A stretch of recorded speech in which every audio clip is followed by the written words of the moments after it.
नमस्कार।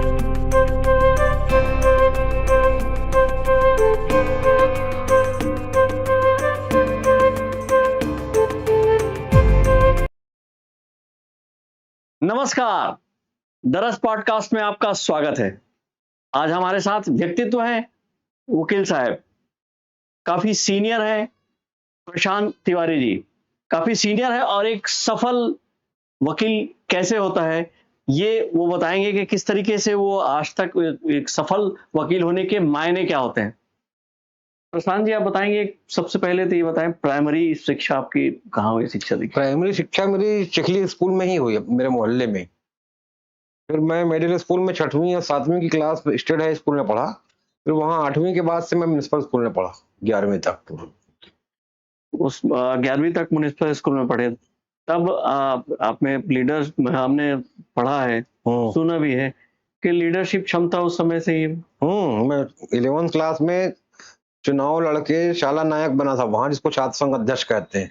वहाँ रहा मैं पूरे साल कार्यकाल पर 11th क्लास तो में। उस समय भी आप में ये जो फिलहाल न्याय दिलाते हैं लोगों को, तो उस समय भी ऐसी सोच थी आपकी न्याय वाली? ये तो है, न्याय मेरे को कहीं बर्दाश्त नहीं होता, चाहे घर हो चाहे बाहर हो। और उसके बाद कॉलेज की शिक्षा दीक्षा? कॉलेज शिक्षा बीकॉम किया मैंने दिग्विजय कॉलेज से। बीकॉम करने के बाद मेरी इच्छा एमकॉम थी, पर पारिवारिक दबाव मेरे को लॉ की पढ़ाई के लिए बोले। राजनांदगांव लॉ कॉलेज से ही मैंने विधि की पढ़ाई की, लॉ की पढ़ाई की। आपका जो मन है कुछ और करने का था, आपने उसके बाद एलएलबी किया। तो एलएलबी के बाद आज बेस्ट एक सफल वकील साहब हैं। कैसे ऐसा आप कह रहे हैं? मैं तो अभी भी संघर्ष में हूँ, ऐसा समझता हूँ। कभी भी मेरा जीवन का संघर्ष चल ही रहा है। ऐसे सफल लोग बोलते हैं कि लगातार चल रहा है, तो ये आप इसमें वकालत में प्रवेश कैसे किया? वकालत में ऐसा है, मेरी पारिवारिक पृष्ठभूमि वकालत से जुड़ी हुई है। मैं अपने परिवार में तीसरी पीढ़ी में वकील हूँ। वकालत की शुरुआत हमारे परिवार में सबसे पहले मेरे फादर के अंकल ने चालू की। फिर मेरे फादर वकील रहे, मेरे चाचा लोग वकील रहे, फिर मैं वकील रहा। तो पारिवारिक उसमें पृष्ठभूमि में चली रही है वकालत। अब मेरे यहाँ तक आपको अपवाद स्वरूप ये भी है कि मेरे नाना जी भी वकील थे। तो वकालत तो मेरे खून में रची बसी हुई थी, कोई बहुत बड़ी बात नहीं थी। सबसे पहले आपका अपीयरेंस कोर्ट में कैसा रहा और उस समय आपने कैसे फील किया? या वैसे अगर याद होगा तो कब आपने अपीयर पहले किया और कैसे कैसे हुआ? मुझे याद है, जहां तक मैं ये सौभाग्य भी मुझको मिला है अपने पिताश्री के वजह से ही मानता हूं मैं, क्योंकि मैं पहले दिन ही कोर्ट में खड़ा हुआ हूं तो मर्डर केस में पैरवी करने खड़ा हुआ, वो भी अतिरिक्त सत्र न्यायाधीश खैरागढ़ के कोर्ट में। वहां से दोपहर तक केस निपटा के राजनांदगांव में आए, फिर राजनांदगांव में सीजेएम कोर्ट में पैरवी किया। तो मैं सामान्यतया में जो प्रैक्टिस में देखा हूं, आज तक किसी वकील को पहले दिन से मर्डर केस में खड़े होने का, पैरवी करने का अवसर मिले, उसके बाद सेकेंड हाफ में सीजेएम कोर्ट में अपीयरेंस हो, वहां भी किसी मामले में भाग लें, ऐसा अवसर ज्यादातर लोगों को मिल नहीं पाता है। वकील साहब आप सरकारी वकील भी रह चुके हैं, 5-6 साल रहा हूँ सरकारी। सजा दिलाने का जो ध्येय है वो सजा दिलाने का। और अभी आप सफलतम बचाव पक्ष के वकील हैं, खासकर क्राइम के इस मामले में। तो दोनों की प्रवृत्ति ही अलग है, तो दोनों में कैसे आपने अपने आप को सफल किया? वैसे मैं सरकारी वकील में भी अपने आप को सफल मानता था। दूसरे वकील भी मानते थे कि सरकारी वकील इनका बनना बहुत घातक हो गया है। बचाव वाले उस समय कहते थे किसी तरह इनको हटाओ, सरकार के वकील बड़ी मुश्किल खड़ा करते हैं बचाव के लिए। तो वकालत जो है, वकील का जो पेशा होता है भाई, दो पक्षकार हर केस में रहते ही हैं। काबिल वकील वो है जो दोनों पक्षों में किसी की तरफ से आप खड़ा कर दो, उसकी पैरवी सफलतापूर्वक करे और अपने पक्षकार को सफलता दिलाने की कोशिश करे। वो काम मैं करता हूँ। मैं चाहे सरकार का वकील रहा हूँ तब सरकार के लिए किया, अब प्राइवेट तो जीवन भर हूँ, वही कर ही रहा हूँ मैंने ये वकील के रूप में बचाव पक्ष के लिए। आप वकील साहब जब आप योर ऑनर के सामने जाते हैं, जीरा सबसे महत्वपूर्ण होता है, उसमें आप अपने आप को अपना संपूर्ण झोंक देते हैं, तो आप इसमें संपूर्ण कैसे होते हैं, किस तरीके से उसमें तैयारी करते हैं, उसमें कितना समय लगता है, कितनी कठिनाई आती है? और आजकल जो टेक्नोलॉजी का जब दौर, नया दौर है, उसमें आप ऐसे परिपूर्ण कैसे होते हैं? वकालत का एकमात्र उद्देश्य है भैया पूरे केस की और केस से संबंधित कानूनों की पूरी जानकारी होना चाहिए, टॉप अपडेट जो रहना चाहिए, जो कहते हैं A to Z। न्यायाधीश आपसे पूरे मामले में किसी के बारे में कहीं से भी कोई सवाल कर सकता है। यदि आप अपनी फाइल में अपडेट रहेंगे, कानून से संबंधित कानून में अपडेट रहेंगे, तो न्यायाधीश के हर सवाल का संतुष्टि योग्य जवाब दे सकेंगे। वही वकालत है, उतना हमको अपडेट रहना पड़ता है। और जो नए जमाने का ऑनलाइन वगैरह है, तो ऑनलाइन वगैरह हमारी शिक्षा के समय हमारी ऐसा था नहीं। ये सब सहयोग हमको अपने जूनियरों से लेना पड़ता है। नई पीढ़ी जो है वो ऑनलाइन स्टडी करके आ रही है और वो बड़ी इजीली हमारी मदद करते रहते हैं, हमको उसमें प्रॉब्लम नहीं जाता। कोर्ट में ऐसा आपने कहा कि आप तैयारी करके जाते हैं, पूरी तैयारी करके जाते हैं, सभी पक्ष क्या पूछ सकते हैं, क्या पूछना चाहिए, जज साहब इसमें क्या हो सकता है, क्या क्रॉस क्वेश्चनिंग हो सकता है, पर वो काफी कभी-कभी क्या लंबा भी चला जाता है, जब जिरा होता है जो लंबा चला जाता है, तो उसमें अगर किस तरीके से आप तैयारी करते हैं कि कुछ नया ऐसा चौंकाने वाला भी कुछ कैसे कर पाते अब ये अपनी बात होगी नहीं, तो हर केस में हमारे चौंकाने वाली सवाल जवाब होते हैं। हैं? जी, प्रति परीक्षण की कला मेरे को भगवान से गिफ्ट के रूप में प्रदत्त है, ऐसा मैं मानता हूँ। जिरह जो है, बहुत से लोग मेरे बोलते हैं, लेकिन मुझको ऐसा लगता है कि मेरे अंदर गॉड गिफ्ट है। अच्छा, एक सफल वकील साहब बनने के लिए संवाद अदायगी आप ये कितना महत्वपूर्ण है? संवाद अदायगी अदालत में वकील के लिए बहुत अधिक महत्वपूर्ण है। आपको संतुलित बातें करना है, जो मुंह में आए बकते रहना है, ये वकालत नहीं है। कानून सम्मत बात हो, तर्क सम्मत बात हो, उन्हीं बातों का औचित्य है अदालत में। बाकी बातें ना न्यायाधीश सुनना पसंद करते हैं, ना उनसे मामले में आपके कुछ फायदा होता, बल्कि कई बार अनावश्यक बातों से, अनावश्यक जिरह से नुकसान हो जाता है। तो जो संवाद है बहुत संतुलित और बहुत सुरक्षित तर्क सम्मत ही होना चाहिए। ये हर वकील को ध्यान में रखना चाहिए। आप सरकारी वकील रहते हुए कई केस लड़े हैं, अभी बचाव पक्ष में कई केस लड़ रहे हैं, सब सफल हुए हैं। ऐसा कोई महत्वपूर्ण कोई केस जो आपको याद हो, जो आपको आप हमारे दर्शकों को बताना चाहें कि काफी महत्वपूर्ण था, ये कैसे? ये अभी तो मेरा एक लेटेस्ट केस हुआ है, करीब 2 महीने पहले डिसाइड। अभी इस नानौर के इतिहास का सबसे बड़ा आपराधिक मामला माना जाता है। ये नितिन नेपाली, जी, मुनकू नेपाली और 3 लोगों का था। इसमें पुलिस का दावा था ब्रेन मैपिंग और नार्को टेस्ट, वॉइस सैंपल, इतने इससे खुलासे हुए हैं मामले के। मामला वाकई में बहुत कठिन था, मेरे लिए भी बहुत सबसे बड़ा मामला यही था। इसमें पुलिस ने 75 गवाहों की सूची पेश की थी और करीब करीब 60-65 गवाहों के बयान कोर्ट में हुए। एक बहुत मोटी बल्क फाइल भी बन गई थी। इतना हमने सुना था कि वो फाइल बहुत, मतलब समझ लीजिए 2-3-4 केस की पूर्ति एक अकेली फाइल होगी उस केस की। तो पूरी फाइल को स्टडी करना, उसमें भी टेक्निकल ब्रेन मैपिंग और जितने एडवांस टेक्नोलॉजी के जो नार्को टेस्ट, ब्रेन मैपिंग बहुत टेक्निकल था। यहाँ राजनांदगांव में अधिकांश किसी वकील को ने वो आज तक मामला किया नहीं है। पहला मामला आया, उसको मुझको ही करने का सौभाग्य मिला। कैसे उसमें सफल हुए? वही कड़ी मेहनत, दूरदृष्टि, पक्का इरादा। मेरे उसूल यही है जीवन में, कड़ी मेहनत करो। आज क्या हो रहा है, नहीं दूरदृष्टि, आगे दूरगामी परिणाम क्या होंगे, उसको विचार में रखते हुए किए। भगवान की दया से सफलता मिली उस।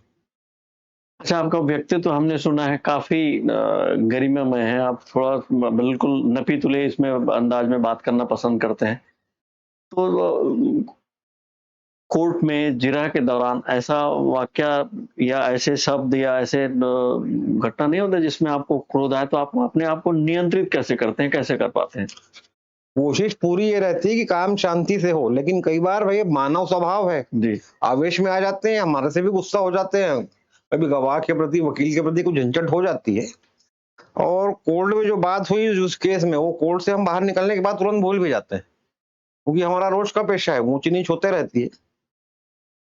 दुर्भावनावश किसी से हमारा ना कोई गुस्सा करते, ना हमारा कोई वहां व्यक्तिगत किसी की लड़ाई है, पर हमारे मामले मुकदमे में यदि कोई इस ढंग से प्रभावित करने का कोशिश करता है, अनुचित या गैर कानूनी तरीके से, फिर वो बर्दाश्त नहीं होता। फिर वहां पे विवाद हो, झगड़ा हो, उससे हमको परवाह नहीं करते हम। अच्छा, जिस तरीके से अभी सोशल मीडिया का जो प्रभाव है, हर क्षेत्र में प्रभाव पड़ रहा है।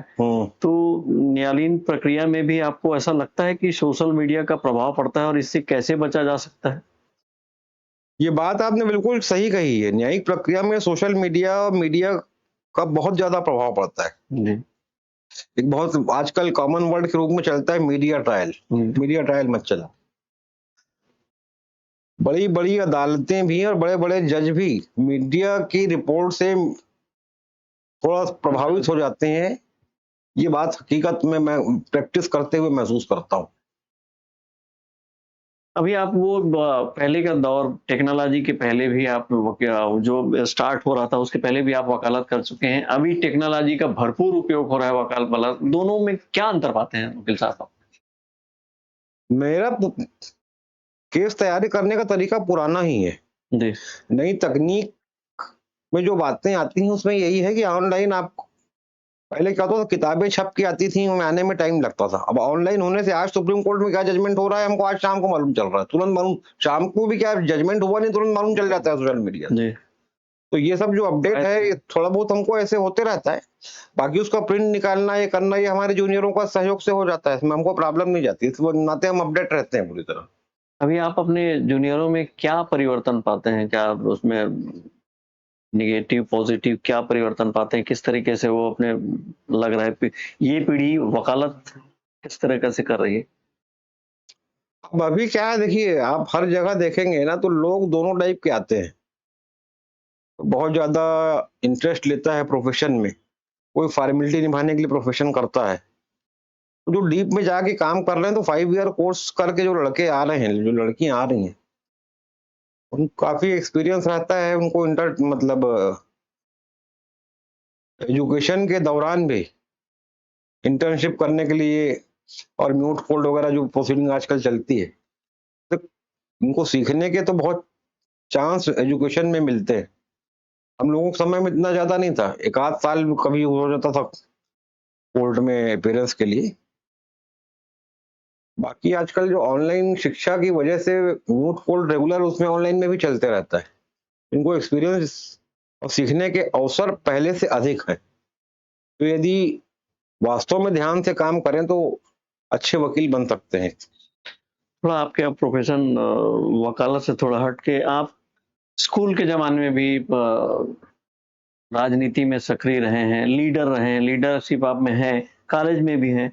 तो आपको ऐसा लगता नहीं कि सफल वकील, सफल नेता भी हो सकता है? तो आप मैं यूथ कांग्रेस अध्यक्ष भी रहा हूँ भाई, शहर जिला कांग्रेस का अध्यक्ष यूथ कांग्रेस रहा, ग्रामीण जिला युवक कांग्रेस का अध्यक्ष रहा। और उस समय जिला यानी पूरा राजनांदगांव लोकसभा कवर होता था। जी। उस समय कवर्धा भी जिला नहीं बना था। शिवेंद्र बहादुर सिंह हमारे सांसद थे, उनके सानिध्य में मैंने पूरे लोकसभा में काम किया है।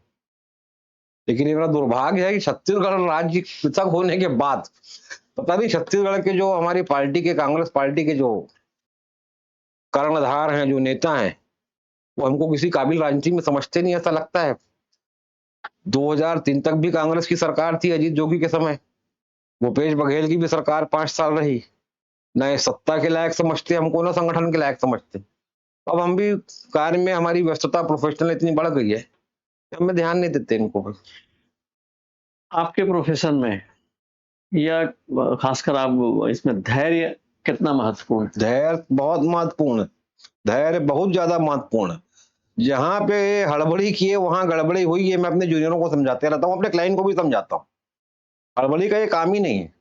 बहुत शांति से, बहुत समझ से करके कोई रास्ता निकाला जाता है।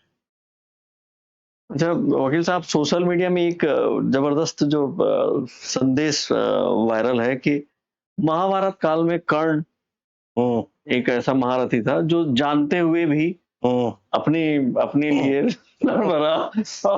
और अभी वकील जो प्रोफेशन, एक वकील है जो सच और झूठ जानते हुए भी अपने क्लाइंट के लिए आखिरी दम तक लड़ता है। क्या कहना चाहिए? देखिए ये आप कह रहे हैं, मेरी ये मान्यता ये है, मेरे पक्षकार ने बाहर क्या किया उससे मुझको कोई वास्ता ही नहीं है।